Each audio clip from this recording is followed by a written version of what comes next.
비가 내리고 났을 때 하늘에 떠있는 무지개를 본 기억이 있으신가요? 무지개는 비가 그치고 하늘의 구름이 개어갈 때쯤 나타나 비로 인해 처져 있는 우리 마음에 자그마한 행복을 가져다 주곤 합니다. 그런데 이 무지개에 얽혀있는 하나님의 사랑에 대한 이야기가 있다는 것을 여러분은 알고 계신가요?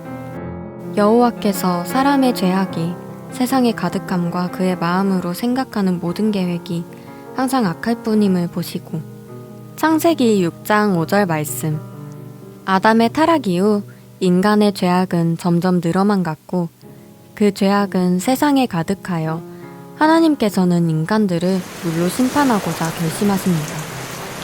그러나 하나님의 은혜를 입은 한 사람이 있었으니 그 이름은 노아였습니다. 하나님께서는 노아에게 방주를 만들라 명하시고 그 방주를 통해 땅의 생물들과 그 가족의 생명을 구원하십니다. 하나님의 은혜로 그 생명을 구원받은 노아는 하나님께 감사의 제사를 드립니다. 그리고 하나님께서는 노아와 언약을 맺으시는데 우리는 이를 노아 언약이라고 합니다. 노아 언약은 두 가지 내용을 가지고 있습니다. 하나는 재창조입니다. 창세기 9장 1, 2절에는 하나님이 노아와 그 아들들에게 복을 주시며 그들에게 이르시되 생육하고 번성하여 땅에 충만하라. 땅의 모든 짐승과 공중의 모든 새와 땅에 기는 모든 것과 바다의 모든 물고기가 너희를 두려워하며 너희를 무서워하리니 이것들은 너희의 손에 붙였음이라. 이 말씀을 보고 무언가 떠오르지 않으시나요? 이는 창세기 1장에서 살펴봤던 하나님의 창조 명령과 유사합니다.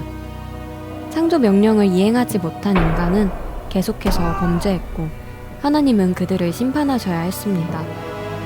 그러나 또한 하나님께서는 여자의 후손을 통해 인류를 구원하시겠다는 약속을 이루시고자 하셨습니다.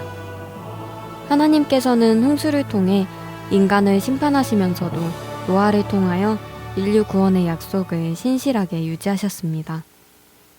그리고 비록 처음의 것과 같지는 않지만 노아에게 창조 명령을 다시 수행할 수 있는 기회를 허락하셨습니다. 그런 의미에서 우리는 노아 언약을 재창조의 언약이라고 말할 수 있습니다.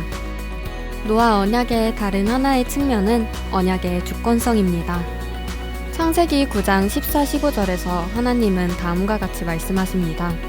내가 구름으로 땅을 덮을 때에 무지개가 구름 속에 나타나면 내가 나와 너희와 및 육체를 가진 모든 생물 사이에 내 언약을 기억하리니 다시는 물이 모든 육체를 멸하는 홍수가 되지 아니할지라.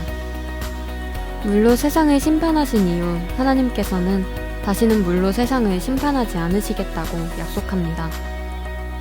그리고 그 약속의 증표로 무지개를 주십니다. 무지개는 언약에 대한 하나님의 주권성을 나타냅니다. 물로 심판하지 않고 노아를 통해 재창조의 역사를 이어나가시겠다는 약속을 하나님께서 주권적으로 지켜나가시겠다는 언약의 증표인 것입니다.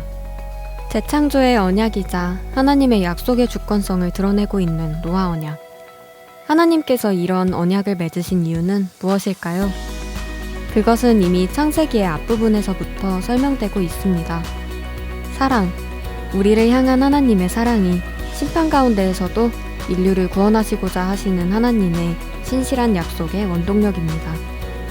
비가 내린 후 하늘에 떠있는 무지개는 이토록 큰 하나님의 사랑을 담고 있습니다.